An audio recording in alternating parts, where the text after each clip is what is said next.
नमस्कार। हिमवंत प्रदेश न्यूज में आपका स्वागत है। मैं हूं भानु प्रकाश नेगी। दोस्तों, शारीरिक स्वास्थ्य और मानसिक स्वास्थ्य ये दोनों हमारे जीवन के लिए बहुत जरूरी है। लेकिन होता क्या है कि हम अपने शारीरिक स्वास्थ्य पर तो ध्यान देते हैं, लेकिन मानसिक स्वास्थ्य पर किसी का ध्यान नहीं रहता है। वर्तमान समय में कोरोना काल जब से शुरू हुआ है तब से 95% से ज्यादा लोग, और इससे भी ज्यादा प्रतिशत हो सकता है, लेकिन मेरा जो अनुमान है मानसिक स्वास्थ्य से ग्रस्त है। लेकिन उनके पास किसी भी प्रकार का कोई समाधान नहीं है, और जब उनको जो है कोई काउंसलिंग नहीं मिलती है तो अवसाद उनको पैदा हो जाते हैं, तमाम जो तनाव पैदा हो जाते हैं और बहुत सारी परेशानियां उनको हो जाती है। उससे वो जो है आत्महत्या के लिए जो है प्रेरित हो जाते हैं। तो इस तरह के जो विकार आज हमारे समाज में पैदा हो रहे हैं, उन विकारों को कैसे दूर किया जाए, इसके लिए आज हम आपके लिए एक खास मेहमान अपने साथ लाए हैं, जो लगातार कोरोना काल से और उससे पहले समय से जो है ये जो मानसिक रोग से ग्रसित रोगी हैं उनके लिए काम कर रहे हैं, और कई लोग इनकी सलाह से ठीक हो चुके हैं। तो उनका नाम है डॉक्टर पवन शर्मा, जो फॉर गिवनेस सोसाइटी फाउंडेशन के संस्थापक हैं। डॉक्टर साहब, आपका स्वागत है। धन्यवाद पवन जी। सर, सबसे पहले तो आपसे ये जानना चाहते हैं कि ये मानसिक स्वास्थ्य क्या है, थोड़ा सा आप इसको परिभाषित कीजिए। जी, मैं आपसे ये बता सकता हूँ कि जो भी कुछ ब्रह्मांड में हो रहा है वो सबसे पहले हमारे मानसिक पटल में ही उत्पन्न होता है। सबसे पहले कोई चीज हमारे विचारों में ही आती है, उसके बाद वो भौतिक जीवन में दिखती है। ब्रह्मांड में कोई भी चीज की रचना होती है वो सबसे पहले हमारे मनुष्य के विचारों में आती है, सोच में आती है। तो जब हमारे सोच स्वस्थ होते हैं, अच्छी सोच होती है, तो हम कहते हैं हम स्वस्थ हैं। जब हमारे पास सोच ऐसी आने लगती है जो कि हमारा नुकसान कर रही है, चाहे वो हमारे धन लाभ हो, चाहे वो रिश्तेदारी हो, चाहे वो अपना शारीरिक स्वास्थ्य हो, या दोस्तों के साथ मुलाकात, बात, संबंध अगर खराब हो रहे हैं, तो इसका मतलब हमारा मानसिक स्वास्थ्य कहीं ना कहीं हमें दिक्कत दे रहा है जी। इसको मानसिक स्वास्थ्य कहा गया है। शारीरिक विकार, शारीरिक बीमारी हमें जरूर दिखती है सामने से, कहीं चोट लगी है, कहीं शरीर में कष्ट है, कोई दर्द है, परेशानी है, लेकिन मानसिक स्वास्थ्य के लिए ये होता है कि मानसिक की चीज दिखती नहीं है।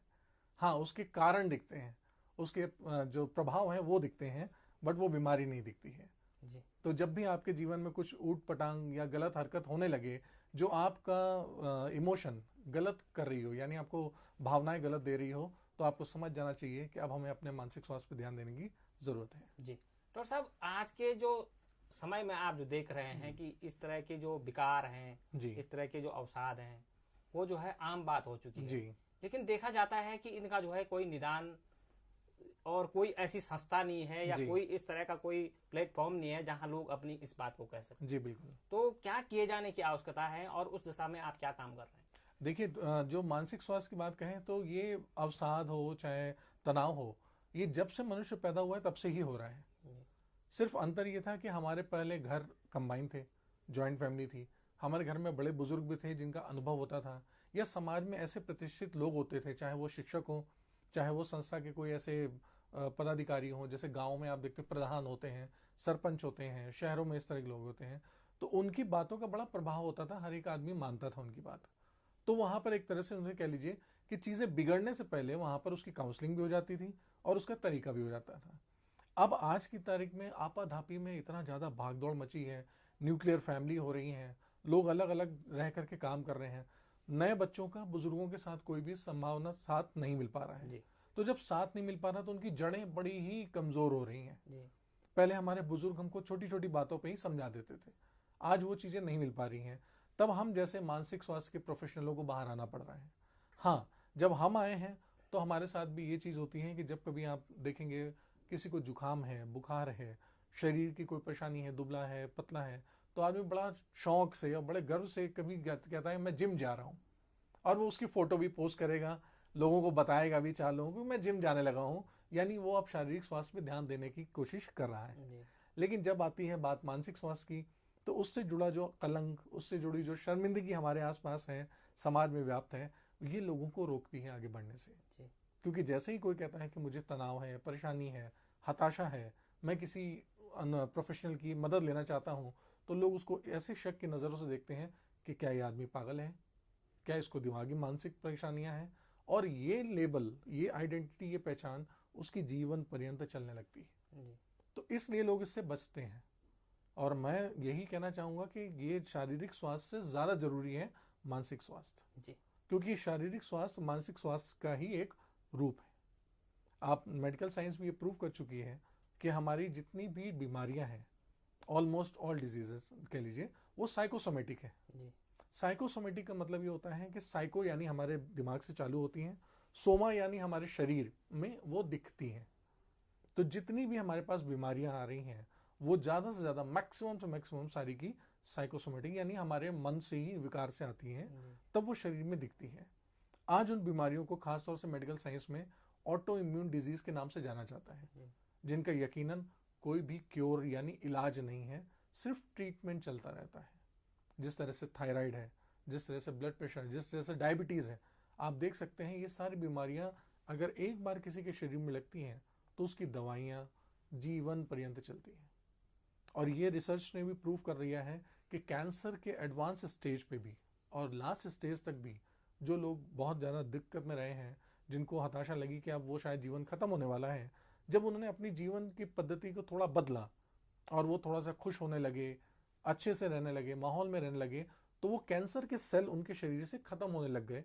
और जब उन्होंने जांच करी तो वो पता चला कि शरीर से कैंसर जैसी चीजें खत्म हो गई हैं। तो आपकी मनोस्थिति इतनी ज्यादा कारगर होती है कि दवाइयों से ज्यादा आपकी मनोदशा आपके स्वास्थ्य को ही प्रभावित करती है।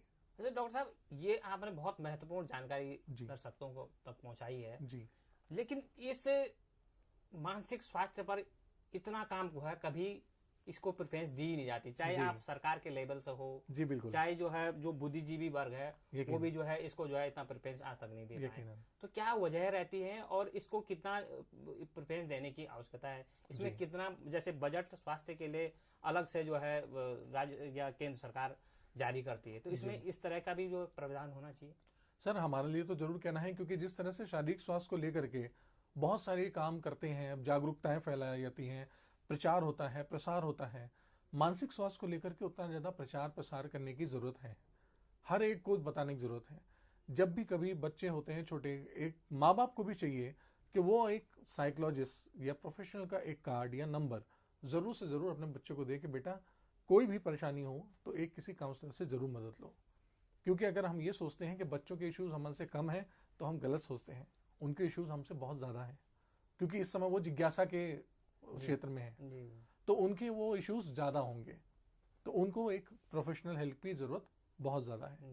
तो अगर ऐसा सिनेरियो बदल जाए, क्योंकि आज जो भी चीजें चल रही हैं वो आप देखते हैं पब्लिसिटी के नाम पे है, और पब्लिसिटी जितनी ज्यादा होगी अवेयरनेस उतनी ज्यादा होगी। आज मूवी के माध्यम से भी कई बार आप देखते हैं मानसिक चीजों को लेकर के बहुत अच्छी फिल्में बन रही हैं, लोग देख रहे हैं, समझ रहे हैं। और कोरोना आने के बाद तो आज की तारीख में मैं आपसे ये कह सकता हूं कि लगभग हर एक व्यक्ति मानसिक स्वास्थ्य की जरूरत को अब महसूस करने लगा है और उसकी जरूरत को अब नकार नहीं सकता है। तो अब ये जरूरी है कि इसको हम जमीनी स्तर पे काम करना शुरू करें, लोगों तक पहुंचे और उन पे काम करके उनको आगे आने के लिए प्रोत्साहित करें। जी अच्छा डॉक्टर साहब, इसमें आज की डेट में आप देख रहे हैं कि मानसिक स्वास्थ्य की बात होती है जी, इसके लिए जो है काउंसलर भी कई जगह रखे गए हैं, बिल्कुल, और कई लोगों ने जो है एक अपना दुकान जैसे भी खोल रखे जी कह सकते हैं, तो उसका कुछ फायदा लोगों को नहीं मिल पाता है जी। क्या कहना चाह रहे हैं ऐसे लोगों के लिए आप? सर इसके लिए मैं आपसे ये कह सकता हूँ कि हर कोई प्रोफेशनल है, हर कोई अपनी रोजी रोटी के लिए काम कर रहा है।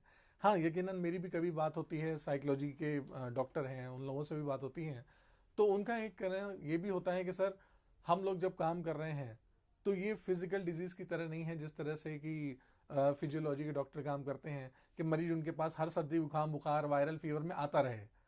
तो उनका एक तरीका ये हो जाता है कि अगर कोई मरीज आया है तो हमारी पेंशन लग गई है जी। तो अब वो चलता रहे। और यकीनन मानसिक स्वास्थ्य को कह लीजिए आप कभी भी निरोगी हो ही नहीं सकते जी।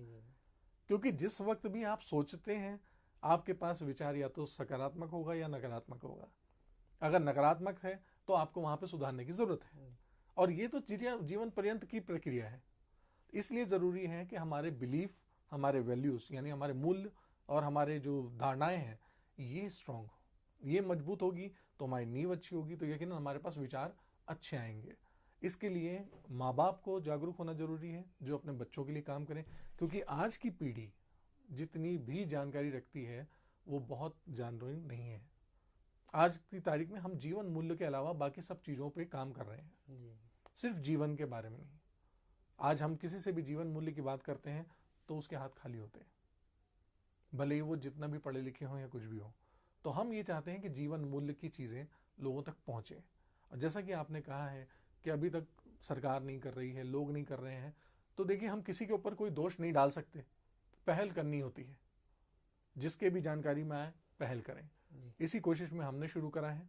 जब हमने ये देखा कि लोग नहीं कर रहे हैं, सरकार नहीं कर रही है, और हर एक के ऊपर दोष डालने वाली बात नहीं होती है, तो मैंने भी अपनी तरफ से कमर कसी और हमने कहा नहीं, इस क्षेत्र में हमें कुछ करने की बहुत जरूरत है। और जब आप चलने लगते हैं तो आपको अच्छे लोगों का साथ मिलना शुरू हो जाता है। बहुत से ऐसे लोग हैं जो कि एक मंच चाहते हैं, जिनके अंदर जज्बा है करने का, बट वो चाहते हैं कि हम करें कैसे, क्योंकि या तो उनके पास इतना समय नहीं है, या उतना ज्ञान नहीं है, या एक मंच नहीं है जिस पे वो निरंतर डेडिकेट होकर के काम कर सकें। तो हमने जो फॉरगिवनेस फाउंडेशन सोसाइटी क्रिएट करी है वो इसीलिए करी है कि लोग जो भी इंटरेस्ट रखते हैं, जो भी जीवन मूल्यों में अपना योगदान देना चाहते हैं, वो आगे बढ़ें और संस्था के माध्यम से भी लोगों तक मदद करें, और जिनको मदद की जरूरत है उनको हम संस्था तक पहुंचाएं, ताकि हम उनके लिए ज्यादा मदद कर सकें। सर, सूचना तकनीकी का जमाना चल रहा है, 21वीं सदी चल रही है जी। हर हाथ में मोबाइल है, तमाम जानकारी दुनिया की सब जो है मोबाइल के अंदर है। फिर भी इतना मानसिक तनाव, इतना टेंशन जी, इस तरह का क्यों? और विशेषकर मैं महिलाओं के संबंध में अगर पूछना चाहूंगा, उत्तराखंड से लेकर के जितने भी देश प्रदेश की महिलाएं हैं, उन्हें कहीं ना कहीं जो है मानसिक स्तर से या मानसिक स्वास्थ्य से जो है गुजरना पड़ता है, या मानसिक टेंशनों से गुजरना पड़ता है। बिल्कुल। तो इनके लिए क्या सुझाव है आपके पास? जरूर। जैसे आपने मोबाइल की बात करी, बहुत अच्छी बात करी कि आज तक सूचना की क्रांति है, सूचना फटाफट आती है। देखिए, किसी काम का सूचना होना ये नहीं बताता है कि आप उसके बारे में ज्ञान रखते हैं। आपने जब मानसिक स्वास्थ्य की बात करी है तो आप डिप्रेशन, एंगर और डिजीज, आत्महत्या, सुसाइड, ये आज बड़ी आम बात हो गई हैं जो हर एक के दिमाग में रहती हैं। लेकिन कभी उनसे पूछिए क्या आप इसके बारे में जानते हैं, तो शायद आपको बता भी नहीं पाएंगे। क्योंकि सूचना में क्या हो रहा है, सिर्फ सूचना आ रही है, ज्ञान नहीं है, जानकारी नहीं है। हर कोई इस दौर से गुजर रहा है बट उसकी जानकारी नहीं रखता है। तो बेहतर है कि वो सही जानकारी हो, क्योंकि अधूरी जानकारी वाकई में खतरनाक है। वो एक फैशनेबल जैसा। और दूसरा जो आपने बात करी है सर महिलाओं के लिए, तो यकीनन महिला शुरू से ही हमारे यहाँ पे ऐसी दबी रही हैं। सिर्फ अगर भारत की ही बात करें तो उस भारत को ही देखते देखते हमारे यहाँ जो पुराना कल्चर रहा है, जिसमें हम लोग महिलाओं के आगे नाम जोड़ देते हैं त्याग की मूर्ति या सहनशीलता की प्रतिमूर्ति, मतलब बहुत ताकत वाली है। यकीनन कुदरत ने महिलाओं को इतनी ज्यादा सहन शक्ति दी है जितना कि पुरुषों में नहीं होती है, लेकिन उनको भी समय समय पर अपने लिए कहीं ना कहीं एक मदद की जरूरत होती है। हाँ, पुराने समय में किसी महिला के पास उनके बुजुर्ग भी होते थे, उनकी माँ होती थी, उनकी सास होती थी, उनकी बहन होती थी, जो अपने अनुभव के हिसाब से उनको सही तरीके से जानकारी दे सकती थी। हाँ, उस वक्त परिवार भी इतने जुड़े हुए थे कि कोई गलत कदम उठाने से पहले लोग अपने पहले रिश्तेदारी, अपने बच्चे, अपने परिवार के बारे में सोचते थे। आज हम लोगों ने महिला पावर, वुमेन पावर, महिला शक्ति, ये इतना करते करते करते ऐसा कर दिया है जैसे ये बेलगाम सा कर दिया हो। नई जनरेशन, आज हमारी जो बच्चे हैं, उनको हमने इतना बेलगाम कर दिया है कि वो आजादी और उद्दंडता के बीच में अंतर नहीं महसूस कर पा रहे हैं। हम शुरू से हमेशा कहते आए हैं कि माँ बाप एक नदी के दो किनारे होते हैं सर। जब तक वो किनारे सुदृढ़ हैं, नदी की सुंदरता बनी रहेगी, और अगर उसमें से कोई एक किनारा भी कमजोर हो गया तो वो नदी जो है वो अपना बाढ़ का रूप ले लेगी और अपनी सुंदरता खो देगी। तो यकीनन आप सुंदरता के साथ उसको स्वतंत्रता दें। हाँ, उसके साथ ये बताना जरूरी है कि हमारे पास दायरे का है, बाउंड्रीज का है। आजादी का मतलब सिर्फ ये नहीं है कि उद्दंड हो जाए और अति होकर के जो भी कुछ करना चाहे करें। आज छोटे बच्चे देख लीजिए, बगैर मोबाइल के रह नहीं सकते। इसलिए भी क्योंकि दिन का 24 घंटा उन बच्चों के पास भी है, दिन का 24 घंटा माँ बाप के पास भी है। चलिए, माँ बाप तो टीवी देख करके, दोस्तों से बात करके, किसी और तरह से 24 घंटा काट लेंगे। वो बच्चे क्या करें? उनको भी तो वो 24 घंटा काटना है। और आसान बात क्या लगती है कि जब माँ बाप कभी ऑफिस से घर में आते हैं तो सबसे आसान चीज देते हैं, बच्चे ये पकड़ो मोबाइल, हमारी जान छोड़ो। इसको हम लोग अपनी भाषा में गिल्ट मनी कहते हैं जी। कि एक तरह से माँ बाप बच्चों से साइलेंटली भाषा में कह लीजिए, परोक्ष भाषा में ये बोलते हैं, बेटा मुझे क्षमा करना, मेरे पास तुम्हारे लिए समय नहीं है, इसलिए मोबाइल ले और मेरी जान छोड़। जी। और उसके बाद वो बच्चा मालिक है कि वो क्या देख रहा है, क्या नहीं देख रहा है, और किस स्तर से क्या चीज जा रही है उसके पास, ये हमें समझना होता है। क्योंकि पहली सूचना जो बच्चे के पास जाएगी, यकीनन वो उसको धारण करता है। आज सूचनाएं इतनी ज्यादा हैं कि हमारे अखबारों में देखिए, टीवी में देखिए, कहीं पर भी देखिए, बलात्कार जैसा शब्द आम है और हर बच्चा जानता है आज की तारीख में। आप 5 से 6 साल के बच्चे को भी पूछोगे तो उसने ये शब्द सुन रखा है, लेकिन वो ये नहीं समझता है कि क्या ये कानूनन अपराध है या करना चाहिए। जिस तरह से हम बच्चों को ये बोलते हैं कि बच्चे चोरी करना अपराध है, गलत है, तो याद करिए आप आज की उम्र में भी अगर कुछ चुराने लगते हैं तो आपके हाथ कांपने लगेंगे, क्योंकि आपके लिए एक बिलीफ सिस्टम दे रखा है चोरी अपराध है। लेकिन बलात्कार के लिए आज हम ये नहीं बोलते कि बेटा अपराध है, क्योंकि बच्चा जब कभी पूछता भी है बलात्कार जैसा शब्द तो माँ बाप उससे कतरा करके उसको पूरी जानकारी नहीं देते। अच्छी बात ये होती है कि हमें वहीं पर उसको जानकारी देनी चाहिए, क्योंकि अब उसके पास शब्द आ गया है तो उसकी जिज्ञासु प्रवृत्ति उससे कहती है खोजने के लिए कि इसके बारे में जानकारी लो, ये क्या है क्या है क्या है। तो जब वो जानकारी लेता है तो उसको जो सबसे पहला सही जानकारी मिलेगी वो उसको धारण कर लेगा, चाहे वो उसके फायदे की हो या वो उसके नुकसान की हो। इसलिए हमें चाहिए कि हम सही मीडिया में सही चीज बताएं, और अच्छी बात है कि अगर हम घर से शुरू करें तो ज्यादा अच्छा है, क्योंकि अभी तक की पीढ़ी तो ये कह लीजिए जो आप देख रहे हैं मानसिक स्वास्थ्य और बाकी चीजों में हमने अपनी पीढ़ी को तबाह कर लिया है, और यकीनन उस तबाही का नजारा हम बहुत अच्छे से देख पा रहे हैं। अब चाहिए कि मानव जाग जाए, क्योंकि कोरोना काल ने लोगों को सिखा दिया है कि प्रकृति जब अपने आप को सुधार सकती है तो मनुष्य भी सुधार ले।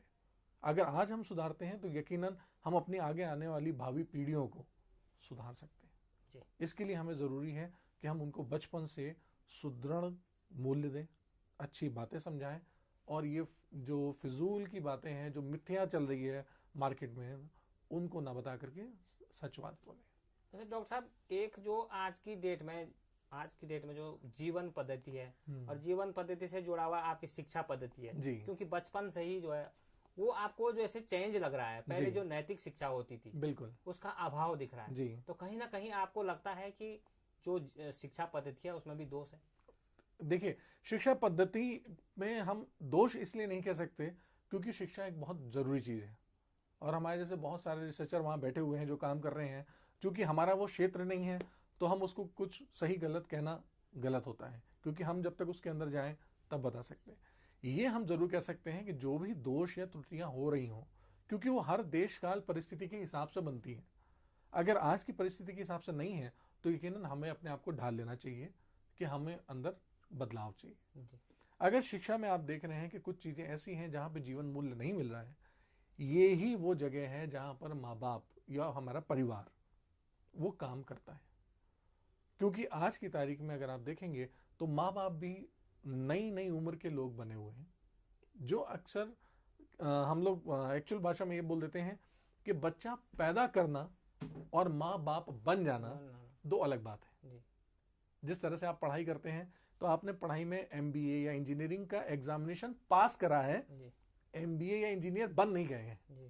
बनना और उसका एग्जामिनेशन या उसकी रिक्वायरमेंट फुलफिल करना वो अलग बात है। इसी तरह से शादी कर लेना, बच्चे पैदा कर लेना, ये आपको माँ बाप नहीं बनाता है। माँ बाप तब बनाता है जब आप अपने जीवन के सही मूल्य बच्चों तक पहुंचाएं और अपनी जीवन शैली में से उस बच्चे के लिए, नई जनरेशन के लिए समय निकालें। सर, इसमें मैं ये इस विषय पे जानना चाह रहा था कि जैसे आपके नैतिक शिक्षा है उसका जो मानसिक स्वास्थ्य है उससे कितना रिलेशन है? सर, नैतिक शिक्षा इसीलिए तो जरूरी थी कि पहले जॉइंट फैमिली थी। आज नैतिक शिक्षा है ही नहीं, क्योंकि नैतिक शिक्षा अगर दें तो बच्चा ये कहता है दादा नाना के साथ बैठ के होता क्या है। इस वजह से आज एजुकेशनल टूर लगते हैं। जब हम प्रकृति की बात करते हैं तो उनको हम जंगलों में ले जाते हैं, दिखाते हैं। तो बेहतर ये होगा कि नैतिक शिक्षा वहां से शुरू करें जहां आज ओल्ड एज होम है, जहां बुजुर्ग बैठे हुए हैं। क्या हम उसका टूर बना सकते हैं? तो वो अनुभव मिलेगा बच्चों को। नैतिक शिक्षा में इसीलिए जरूरी है सर कि बच्चे कभी सिर्फ पढ़ाई को ही लेके नहीं चलते हैं। बच्चे हमेशा सिर्फ लोगों को इमिटेट करते हैं, जिसको कि हम कहते हैं कि नकल करके सीखते हैं। अगर आप अपने घर में नमस्ते का एक पैटर्न बनाते हैं तो नमस्ते का ही पैटर्न चलेगा ना सर। हम बच्चे को ले जा करके मंदिर में तो बोल देते हैं कि पैर छू बेटा, मूर्ति के सामने नमस्ते करो। अपने दादा दादी के पैर छूना हम नहीं बताते उसको, और अगर उसको बताते हैं तो हम नहीं छूते। तो हमारी जनरेशन, वो जो बच्चा है वो कहता है ये सारे नियम मेरे लिए हैं क्या, आपके लिए नहीं है। तो वो चाहता है कि अब मैं जल्दी से बड़ा हो जाऊं, क्योंकि आज की सर में जितने भी बच्चे हैं, बाल्यावस्था, किशोरावस्था, युवावस्था आती है, लेकिन आज की तारीख में बाल्यावस्था से बच्चा सीधे वयस्क हो रहा है। उसकी वो किशोरावस्था नहीं मिल पाई, क्योंकि किशोरावस्था में उसने वो चीजें सीखी नहीं। आज का बच्चा सीधे वयस्क हो रहा है। तो हम आपसे यही कहना चाहेंगे कि नैतिक शिक्षा सिर्फ किताबों पे ना जाइए सर, ये प्रैक्टिकल चीजें हैं जो अनुभव करी जाती हैं, जो एक्चुअल में हरकत में हो। जब हमारे आसपास समाज में ये हो रही होंगी तो ये नैतिक शिक्षा की किताबों की जरूरत नहीं पड़ेगी, वो हम वास्तविकता में कर लेंगे। और इसी चीजों को लेकर के हम लोग अपने लिए सेशंस करते हैं, उसमें बिलीफ सिस्टम जो पुराने हैं वो खत्म करते हैं। अगर ये नैतिक शिक्षा नहीं है सर, तो ये जितने भी आप देख रहे हैं आज की तारीख में नशे से आयुक्त हैं, जितने भी बच्चे नशे में संलिप्त हैं, जितने बच्चे जो तेज मोटरसाइकिल चलाते हैं, जितने ट्रैफिक के चालान हो रहे हैं, जितने आत्महत्या कर रहे हैं, जितने लोग शादी तोड़ के डिवोर्स कर रहे हैं, जितने लोग अपने माँ बाप को वृद्धाश्रम में भेज रहे हैं, ये उन्हीं शिक्षाओं की कमी की वजह से। अच्छा, अब युवाओं की मैं बात करना चाहता हूँ। जी जरूर। युवा आज बहुत ज्यादा मानसिक तनाव से गुजर रहा है। जी।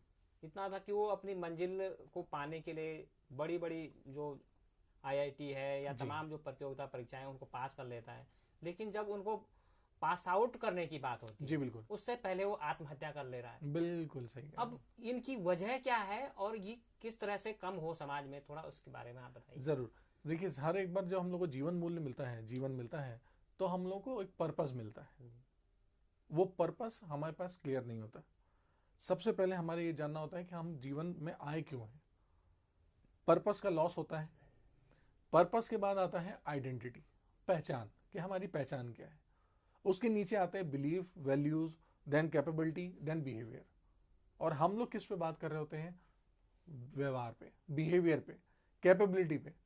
अब हम कहते हैं कि इंजीनियरिंग कर लो, मेडिकल कर लो, लेकिन किस लिए करना है ये तो बताइए। बच्चे को ये नहीं पता है। बच्चे को ये पता है कंपटीशन पास करना है मुझे, लेकिन वो कंपटीशन पास के करना क्या है? वो अगर वो ये जान ले कि उसकी पहचान एज अ डॉक्टर होने वाली है, एज अ इंजीनियर होने वाली है, एज अ पुलिस ऑफिसर या प्रशासनिक अधिकारी के रूप में होने वाली है, तो वो प्रशासनिक अधिकारी या वो डॉक्टर समाज के लिए या मानव के लिए, जाति के लिए कितना अहमियत रखता है, कितना योगदान करता है, कितनी जरूरत है। अगर ये उसको मूल्य पता चलेंगे तब उसका वो पर्पस क्लियर होगा। क्योंकि आज की तारीख में उसको एक पर्पस बताया जाता है, बेटा ये प्रोफेशन लेना, इसमें कमाई बहुत जल्दी और इसमें कमाई ज्यादा है। तो जब उसका हमने सेंटर फोकस पैसे पे रखा है तो मानव मूल्य तो गए। तो वो चाहे डॉक्टर बने, चाहे इंजीनियर बने, चाहे प्रशासनिक अधिकारी बने, उसका सबसे पहला काम होगा पैसा कमाना है। इस वजह से जरूरी है कि जब भी हम बच्चों को कंपटीशन की बात बोले तो उसके साथ हम मूल्य जोड़ें कि मूल्य क्या है और पर्पस क्या है। और जब पर्पस क्लियर हो जाएगा तो ये बता दूं कि चाहे वो बच्चा पहली बार में एग्जाम दे, चाहे दूसरी बार में, चाहे 100वीं बार में, उसके मूल्य प्रॉपर होंगे और सही तरह से वो एग्जाम पास करेगा। उसको कभी भी वो हताशा नहीं होगी जिसकी वजह से आज उसको सुसाइड करना पड़ता है। जब हमारे सामने आप देखेंगे IIT जैसे बच्चे जिन्होंने बीटेक कर रखा है, एमटेक का लास्ट ईयर है और लास्ट ईयर में सोचिए वो सुसाइड जैसे काम कर रहे हैं। अगर हम उनको ये बताते हैं कि आप बेटा एमटेक करने के बाद इस शहर की नहीं, अपने परिवार की नहीं, इस देश की संपत्ति बनने जा रहे हो।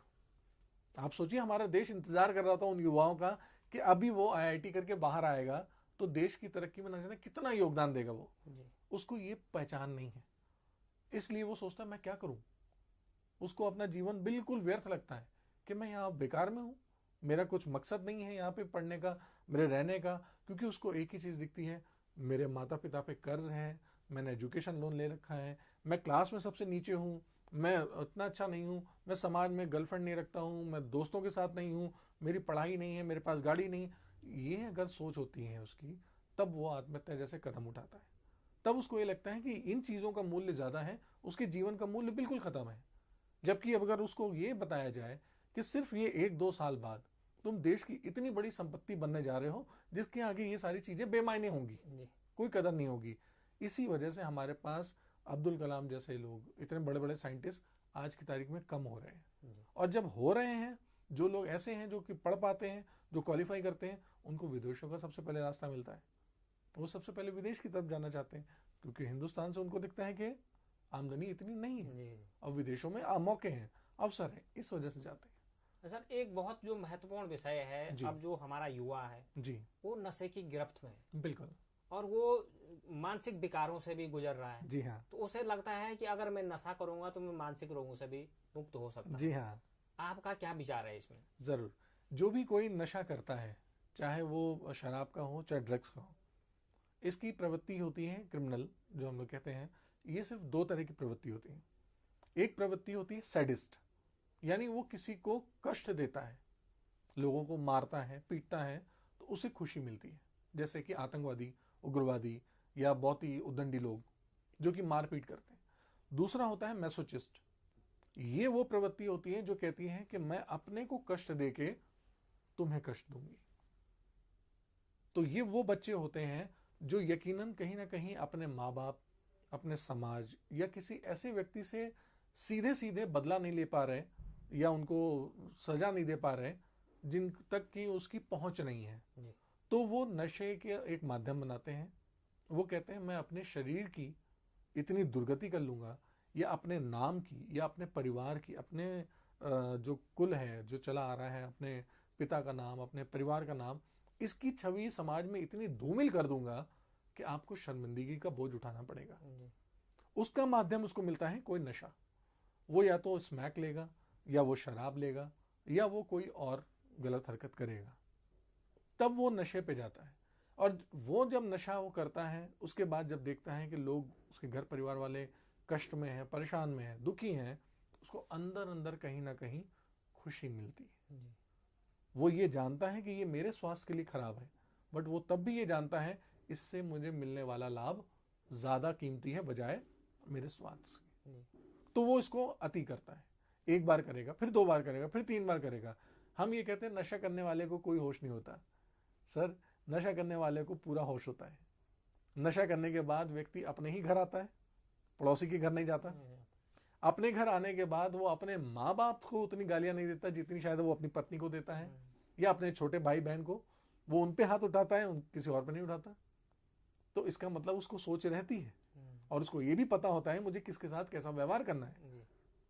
तो इसलिए ये जो नशा होता है, ये नशा व्यक्ति तब करता है, पहला तो एक माध्यम उठाता है अपने जीवन को खत्म करने का, और दूसरा माध्यम वो उठाता है अपने किसी करीबी को दंडित करने का, उससे बदला लेने का। यकीनन अगर वो उससे बात नहीं कह पा रहा है तो ये एक तरीका मिलता है उसको कि मैं थोड़ा थोड़ा करके परेशान करूंगा। जो आत्महत्या है सर, वो भी एक इसी नशे का परिणाम है। क्योंकि आत्महत्या भी जो लोग करते हैं वो इसी वजह से करते हैं। वो ये कहते हैं कि मेरे जीते जीते तो आपको कदर नहीं थी ना साहब, मैं जा रहा हूं, अब देखो तुम्हें कितना कष्ट होगा।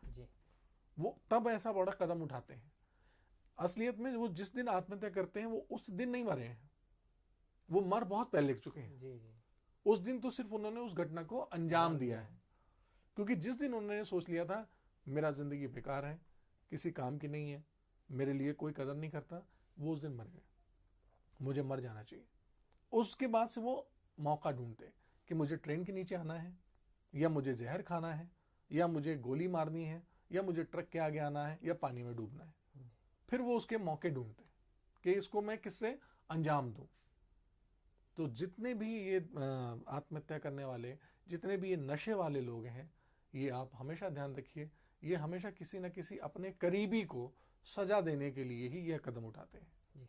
और इसका सबसे रोकने का कारण कभी भी नशे के बाद का नहीं सर, इसको हमेशा पहले रोकेंगे तो ज्यादा अच्छा है। क्योंकि पहले रोकने का मतलब ये होता है कि जब हम कभी अपने परिवार वाले को, जब कभी अपने परिवार के सदस्यों को थोड़ा सम्मान देते हैं, उनकी अहमियत देते हैं, तो वो खुद समझते हैं कि हाँ मुझे ये हरकत नहीं करनी है। लेकिन जब वो ये समझते हैं कि मेरा परिवार को शर्मिंदगी हो या ना हो उससे फर्क नहीं पड़ता, तब वो इस तरह की हरकतें करते हैं। जी। आप और हम अपने परिवार को सम्मान दिलाने के लिए, गर्व दिलाने के लिए ही अच्छे काम कर रहे होते हैं। जी। हम इन बुरे कामों से पीछे हट रहे होते हैं क्योंकि हमारे लिए परिवार जरूरी है। जी। लेकिन जो मांगते हैं कि उनके लिए ये परिवार जरूरी नहीं है, वो ऐसे रास्तों को पे जाना आसान समझते, तब वो आतंकवाद का भी रूप लेते हैं, तब वो ऐसे गिरोह में जाएंगे, ऐसी हरकतें करेंगे कि ताकि उनसे उनका नाम और उनके परिवार का नाम नीचे हो। डॉक्टर साहब, ये तो आपने इस तरह से जो मानसिक विकार हैं उनकी बात, अब इनको कम कैसे किया जाए? ऐसा तो नहीं हो सकता है कि किसी को मानसिक टेंशन ना हो या फिर तनाव ना हो, लेकिन कम कैसे किया जाए? किस तरह से समाज में सुधार लाया जा सके, इसके लिए क्या करने की आवश्यकता है? जी, ये देखिए, सुधार जो आपने बोला, बहुत अच्छी बात बोली कि ये तो आता ही आता है। टेंशन आएगी, तनाव आएगा ही आएगा, डर लगेगा ही लगेगा, और डिप्रेशन होना आम बात है। आपने अगर बीच में कुछ दिन पहले पढ़ा हो तो हमारे क्रिकेट कप्तान कोहली जी ने भी, विराट कोहली ने भी ये बात बोली, और बड़ी बड़ी हस्तियां इससे गुजरी हैं, चाहे दीपिका पादुकोण हो या और भी बड़े, जिस समय अमिताभ बच्चन जी के साथ दिक्कत थी वो भी डिप्रेशन में थे। तो डिप्रेशन होना एक आम बात है जो हमारे फेज में आती है। इसी तरह से देखिए, जो मानसिक विकार हैं, इनसे अगर बचना है तो सबसे पहली बात होती है कि हमें जीवन के प्रति सकारात्मक रहने वाली बात है। नकारात्मकता जब आती है तो हम कहते हैं नहीं नहीं नहीं नहीं। आप ध्यान रखिए, हमारी मानसिकता में नहीं का कोई भी अस्तित्व नहीं है, नहीं का फॉर्मूला ही नहीं है, ना ही ब्रह्मांड में, ना ही हमारी मानसिकता में। आप जितनी बार नहीं कहेंगे वो उतनी तेजी से आपके पास आती है। तो आपको सबसे पहले तो एक्नॉलेज करना है, हाँ अब मेरा मूड खराब है, अब मुझे गुस्सा आ रहा है, या अब मुझे तनाव आ रहा है, अब मुझे डिप्रेशन हो रहा है। जिस पल आप ये स्वीकार कर लेते हैं, आप उस पल ही अपने लिए बेहतरी का काम करना शुरू कर देते हैं। क्योंकि जब तक आप स्वीकारते नहीं है, ये पद्धति और बड़ी होती रहती है। जैसे ही आपने ये स्वीकार लिया कि हाँ मेरे साथ ये मानसिक चीज दिक्कत आ रही है, आपने इसको स्वीकारा, और स्वीकार करते ही आप इसके बेहतरी के लिए काम करना शुरू कर सकते हैं। तब आप ये कर सकते हैं, अगर आपके पास गुस्सा आ रहा है तो आप किसी खुश मिजाज चीज को देखें, किसी अच्छी चीज पे ध्यान लगाएं, और अगर डिप्रेशन में है तो आप किसी उस योजना पे काम करने की कोशिश करें जो आपके लिए बहुत ज्यादा अच्छी फलदायी है। इसको हम लोग कहते हैं रिवर्स कॉन्ट्रैक्ट, कि आप जैसे ही गुस्से में हैं तो सबसे अच्छी चीज के बारे में ध्यान दें, जैसे ही आप डिप्रेशन में हैं तो सबसे ज्यादा उम्मीद वाली चीज के बारे में ध्यान दें, तो वो आपका तुरंत हैक हो जाता है आपका इमोशन, और आप दूसरी तरफ चले आते हैं। और इसके लिए थोड़ी सी काम होती है कि आप शारीरिक और मानसिक चीजों को एक जैसा रखते हैं। जब आप डिप्रेशन में होने लगे, जब आप गुस्से में हो, तो आप यकीनन देखेंगे कि आपकी कंधे नीचे झुकेंगे, आपका शरीर नीचे होगा। आपको उसी वक्त चाहिए कि आप उठें और एक टहल लगाएं लंबी सी, और सीना ऊपर करके, और अपनी सांस ज्यादा लें। आप उसी वक्त अपनी स्टेट बदल देंगे, आप दशा बदल देंगे, आपके विचार बदल जाएंगे। इसी वक्त आपको तुरंत ऐसा कर लेना चाहिए। कभी भी आप फिजियोलॉजी बदल के न्यूरोलॉजी बदल सकते हैं, न्यूरोलॉजी बदल के आप फिजियोलॉजी बदल सकते हैं। डॉक्टर साहब, ये तो आपने बहुत महत्वपूर्ण विषय पर जानकारी दी है। अब मैं उस विषय को जानना चाहता हूँ जिससे कि पूरे दर्शक जानना चाहते हैं। आप एक नेचुरोपैथी भी जानते हैं जी, जिससे कि आप जो है, आपको जो दर्शक देख रहे हैं जी, वो जो है तुरंत इस चीज का लाभ ले सकें, जो तनाव में। बिल्कुल, ये एक बहुत एक चमत्कार कह लीजिए, या एक तरह से बहुत ही वैज्ञानिक तथ्य है कि जो हमारे पास हरकतें हो रही होती हैं, जो भी हमारे साथ हादसा है, तो वो हमारे पास किसी न किसी घटनाओं से होता है। हम उन घटनाओं के स्ट्रक्चर पे ही काम करते हैं। अगर मैं आपसे कहूं कि किसी घटना की वजह से ही आप उदास महसूस कर रहे हैं, या उसी घटना की वजह से आपको गुस्सा आ रहा है, तो अगर हम उस घटना पे ही काम करके उसको थोड़ा सा स्ट्रक्चर यानी उसकी रूपरेखा को बदल देंगे, तो यकीनन उससे जुड़ा हुआ इमोशन भी बदल जाएगा। तो आपने जो बात कही है, मैं यकीनन इसको करके दिखाना चाहूंगा, क्योंकि हम लोग सब करते हैं। मैं आपके साथ साथ जितने भी लोग हमें देख रहे हैं यहाँ पे, मैं उन सब से अनुभव करूंगा कि आप सबके पास जीवन में कोई ना कोई ऐसी घटना जरूर है, अप्रिय घटना, जो कि आपके पास गुस्सा, हताशा, डिप्रेशन, या आपका कह लीजिए मूड खराब कर देती है। अगर आपके पास कोई ऐसी घटना है तो कृपया उस घटना को याद करिए। यकीनन वो आपको याद आ गई होगी।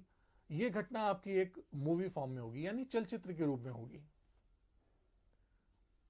जब ये घटना आप देख रहे हैं तो आपको तुरंत आभास होने लगेगा कि आपके इमोशन थोड़े से डाउन जा रहे हैं, आप परेशान हो रहे हैं।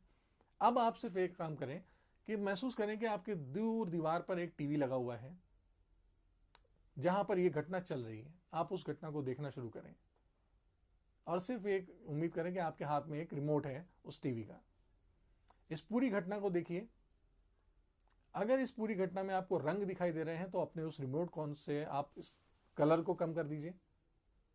ये पूरी मूवी आपके लिए अब ब्लैक एंड व्हाइट हो जाएगी। और जब ब्लैक एंड व्हाइट हो रही होगी तो आप देख रहे होंगे कि इसका जो भी प्रभाव है बहुत कम हो रहा होगा।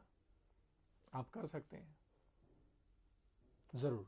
अब आपको महसूस हो रही होगी सारी ब्लैक एंड व्हाइट है।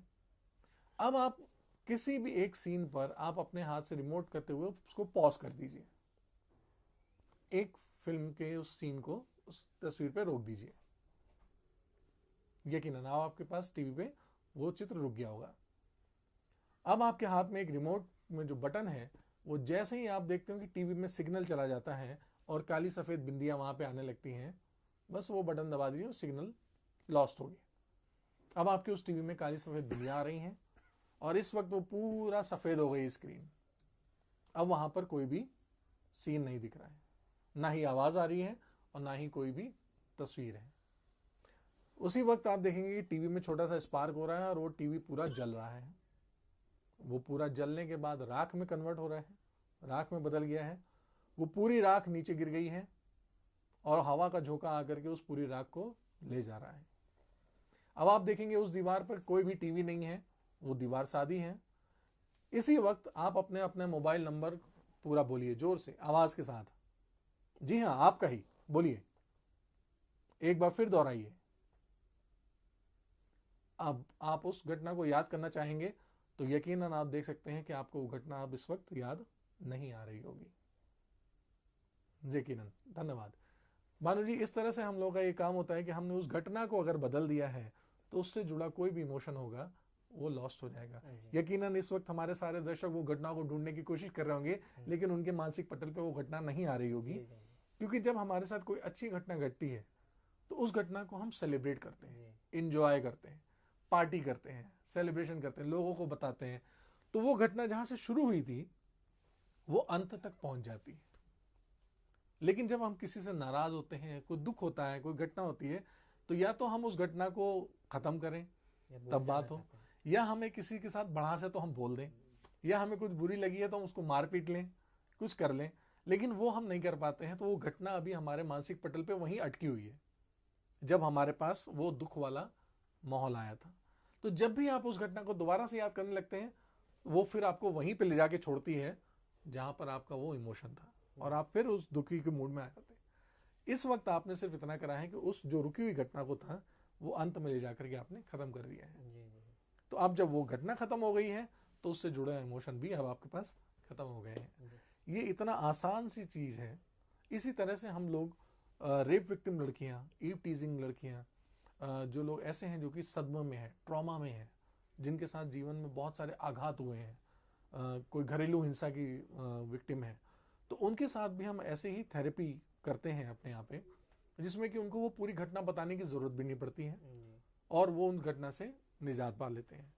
उसके बाद आप देखेंगे कि उन लोगों ने, बहुत सारे लोगों ने प्रोफेशनली बड़े अच्छे काम करना शुरू कर दिया, उनका परफॉर्मेंस अच्छा हुआ, उनके घर परिवार के लोग अच्छे हो गए, उनका रिश्तेदारियां ठीक हो गई, क्योंकि अब वो उस सदमे से, आघात से बाहर निकल आए। अदरवाइज वो सदमे में ही रह जाते हैं। वैसे डॉक्टर साहब, आपने कोरोना काल में बहुत शानदार काम किया है और 1 साल पहले आपने ये संस्था शुरू करी। जी बिल्कुल धन्यवाद।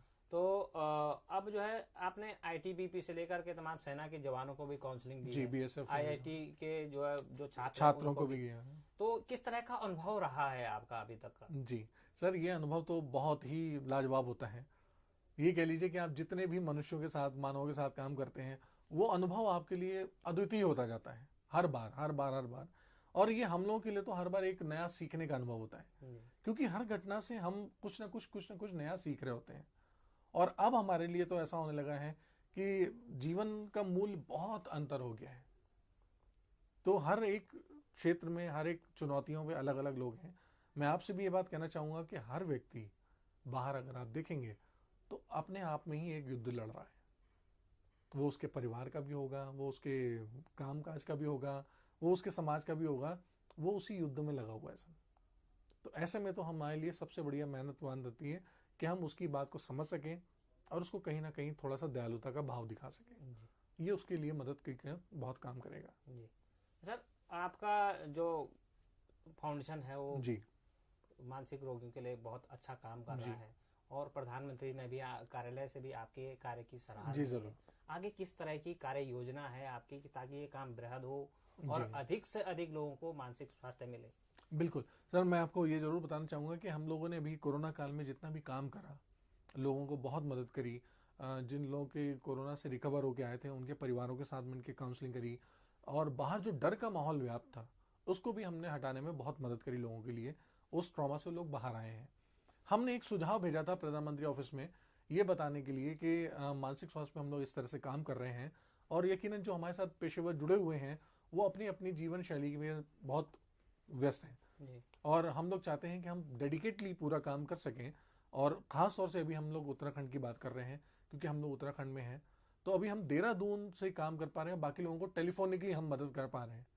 तो हमने जब ये सुझाव भेजा तो उन्होंने हमारे पास फ़ोन करा, हमसे जानकारी ली और हमारे काम को बहुत सराहा। उन्होंने भी बहुत तारीफ करी है और हमारे इस सुझाव को उन्होंने स्वास्थ्य मंत्रालय तक भेजा हुआ है। जी जी तो स्वास्थ्य मंत्रालय जल्दी ही हमसे संपर्क करके हमारे मौके आज देगा, तो हम लोग आगे उत्तराखंड के लिए काम कर सकते हैं। जी क्योंकि हमें अब चाहिए होती हैं डेडिकेटेड लोग, और नो डाउट हमें समाज से भी कुछ इस तरह की मदद चाहिए कि लोग आगे पहल करें और बढ़ें। तो हम सरकार से भी कहना चाहेंगे और आम लोगों से भी कहना चाहेंगे, और इवन कॉरपोरेट लोग जो कि व्यवसाय में हैं, जो चाहते हैं कि मानवों के लिए कुछ मजबूरी की अच्छा करा जाए, तो आज ये मौका है जिसने हमें सिखा दिया है कि हमें जिस क्षेत्र में काम करने की जरूरत है वो है हमारा मानसिक स्वास्थ्य, जिसमें हर प्रोफेशनल को भी जरूरत है क्योंकि उसका परफॉर्मेंस भी वही चाहिए, एजुकेशन भी, शिक्षा में भी वही चाहिए, रिलेशनशिप में रिश्तेदारी भी यही चाहिए, और स्वास्थ्य में भी यही है।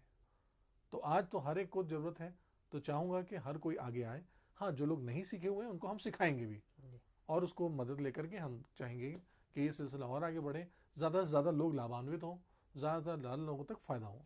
तो सर, अब आप थोड़ा सा अपने दर्शकों के लिए बताइए कि जो मानसिक रोग से ग्रस्त हैं जी या जो आपको जो है फॉलो कर रहे हैं, देख रहे हैं, जी उनको जो है आप क्या कहना चाहते हैं? मैं यही कहना चाहूँगा कि पहली बात तो मानसिक स्वास्थ्य आपके शारीरिक स्वास्थ्य जैसा ही जितना आम है, इसको लेकर के आपको जरा सी भी हीन भावना लेने की कोई ज़रूरत नहीं है। जिस तरह से आपको सर्दी जुकाम बुखार होता है और आप तुरंत डॉक्टर के पास या केमिस्ट के पास जाते हैं उससे जुड़ी दवाई लेने के लिए, उसी तरह से मानसिक स्वास्थ्य में अगर आपके पास कुछ गलत विचार आ रहे हैं, कुछ परेशानियां हो रही हैं, तो या तो आप अपने परिवार में किसी बड़े के पास या किसी प्रोफेशनल के पास जा करके सलाह लें, उनसे मदद लें, उनको अपनी बात बताएं कि मुझे पास ये चुनौतियां आ रही हैं, और उनकी मदद के साथ आप अपनी उन चुनौतियों को सामान करने के लिए आसान रखें। ये कोई स्टिग्मा नहीं है, ये कोई कलंक नहीं है। मानसिक दिक्कत होना कोई बड़ी बात नहीं है या कोई ऐसी अनहोनी नहीं है जिसके लिए आपको शर्मिंदा होना पड़े, क्योंकि ये एक आम बात है। जिस तरह से हमारा शरीर है, जिस तरह से हमारी सोच है, दोनों को ही स्वच्छ और अच्छा रहने की पूरी पूरी जिम्मेदारी हमारे अपने ऊपर है। तो इससे तो आप निश्चित रहें कि ये कोई कलंक नहीं है, ये कोई बुराई नहीं है। सर, अब दर्शक लास्ट में आपके बारे में जानना चाहेंगे जी कि आपकी फॉरगिवनेस फाउंडेशन सोसाइटी जी क्या है, कब इसकी स्थापना हुई है जी और इसके जो है भविष्य के उद्देश्य क्या है? अच्छा सर, हम लोग मानसिक स्वास्थ्य पे बहुत सारा काम कर रहे थे, बस ये होता था कि कई बार हम लोग कोशिश करते थे कि आगे बढ़ें, कुछ काम करें। तो बीइंग ए प्राइवेट ऑर्गेनाइजेशन हम लोगों को कई बार ऐसी एंट्रीज नहीं मिलती थी, या ऐसे लोग कभी हमें संपर्क नहीं करते थे। कहते थे कि भाई आप प्राइवेट संस्था हैं, किस लाभ के लिए कर रहे हैं। जब हम उनको ये कहते थे कि सर हम किसी लाभ के लिए नहीं कर रहे हैं, हम चाहते हैं कि जागरूकता फैले लोगों में, तब उस जगह पे हम लोग को ध्यान आया कि नहीं, ऐसा कुछ करना चाहिए। तब हमने ये फॉरगिवनेस फाउंडेशन सोसाइटी की स्थापना की, और ये फॉरगिवनेस फाउंडेशन सोसाइटी की स्थापना पिछले साल 19 जनवरी को हम लोगों ने नींव रखी है, 19 जनवरी 2020 को, और हमने उस पर काम करना शुरू करा। आज 1 साल हो गए हैं, और 1 साल में हम आपको ये बताते हुए बहुत अपार हर्ष होता है कि यकीनन जिन लोगों को जितनी ज़्यादा संतुष्टि नहीं मिली होगी वो मौका हमें मिला। और ये कुदरत की बात कह लीजिए कि इधर हमने संस्था शुरू करी और कोरोना और लॉकडाउन ने जैसे पूरी दुनिया को परेशान कर दिया। तो उस वक्त में अगर हम अपना योगदान दे पाए तो हमें बड़ी खुशी हुई कि हम वहाँ पर काम कर पाए, तो हमारी सार्थकता हुई, हम लोगों तक मदद कर पाए, हम लोगों को पहुंचा पाए। और आगे आने वाले समय में तो मैं आपको ये बता रहा हूँ कि अभी उत्तराखंड को लेकर के चल रहे हैं हम लोग, जहाँ जगह जगह हम सेमिनार देते हैं, वर्कशॉप देते हैं, ऑनलाइन भी काउंसलिंग देते हैं, ऑफलाइन भी देते हैं। इसमें पेरेंटिंग रिलेटेड इश्यूज होते हैं, हम लोग पेरेंटिंग सिखाते हैं, बच्चों को बताते हैं। यहाँ पे उत्तराखंड महिला कल्याण से जुड़ करके हम लोग संवासनी गृह पे जा करके और कैदियों को भी काउंसिल कर रहे हैं, अधिकारियों को भी काउंसिल कर रहे हैं कि वो किस तरह से अपना ध्यान रखें। अभी भविष्य में हम लोग कोशिश कर रहे हैं कि जितने भी पुलिसकर्मी हैं जिन्होंने कोरोना के रहते हुए और आमतौर पे भी बिल्कुल बेतहाशा काम करते हैं, उनकी छुट्टी का पता नहीं है, उनके काम का पता नहीं है, तो हम उनके लिए चाहते हैं कि वो हमसे संबंध होकर के अपनी सेवाएं लें, काउंसलिंग लें। क्योंकि अंतरूनी चाहे पुलिस वाले हों, चाहे सेना वाले हों, चाहे प्रोफेशनल हो, उसके अंदर एक इंसान है जिसको उतनी ही ज़रूरत है अपनी देखरेख की जितनी हम आम आदमियों को है। तो उन पे काम कर रहे हैं। और स्वास्थ्य को लेकर के हम लोग अभी बहुत सारे प्रोग्राम बनाए हैं जो कि हम लोग इम्प्लीमेंट कर रहे हैं, स्पेशली ओल्ड एज होम, बुजुर्गों के लिए, ताकि वो उस बुजुर्गियत से बाहर निकलें और कुछ नया कर सकें। क्योंकि बहुत सारे ऐसे पेशेवर हैं, चाहे वो टीचर हों, चाहे वो वर्कर हों, चाहे वो अच्छे अधिकारी रहे हों, अगर वो रिटायर हो गए हैं तो रिटायरमेंट के बाद वो सोचते हैं कि हमारी ज़िंदगी ख़त्म सी हो गई है। तो हम उनके साथ जुड़ करके जानकार के पुरानी कल्चर को लेकर के नई जो पीढ़ी है उसको हम लोग सींचना चाहते हैं जी। तो वो हम बीज की कड़ी का काम करना चाहेंगे। डॉक्टर साहब, आज आपने इतनी महत्वपूर्ण जानकारी अपने दर्शकों के लिए दी है। आपका जो है चैनल पे आने के लिए बहुत बहुत धन्यवाद। बहुत बहुत धन्यवाद भानु जी। और मैं चाहूँगा कि आपने हमें इतना अच्छा मौका दिया, अगर हमारे थ्रू किसी एक को भी लाभ मिला है तो यकीनन हमारा आना सार्थक हो गया जी। बहुत बहुत धन्यवाद। तो ये थे हमारे साथ फॉरगिवनेस फाउंडेशन सोसाइटी के संस्थापक और मानसिक रोग विशेषज्ञ डॉक्टर पवन शर्मा, जिनका कहना है कि जो शारीरिक स्वास्थ्य है उसको जो है आप मानसिक स्वास्थ्य के साथ जो है एक संबंध बना लीजिए और उसको उतना ही महत्व दीजिए जितना आप अपने शारीरिक स्वास्थ्य को देते हैं। तो मिलते हैं दोस्तों एक नए वीडियो के साथ, तब तक के लिए नमस्कार।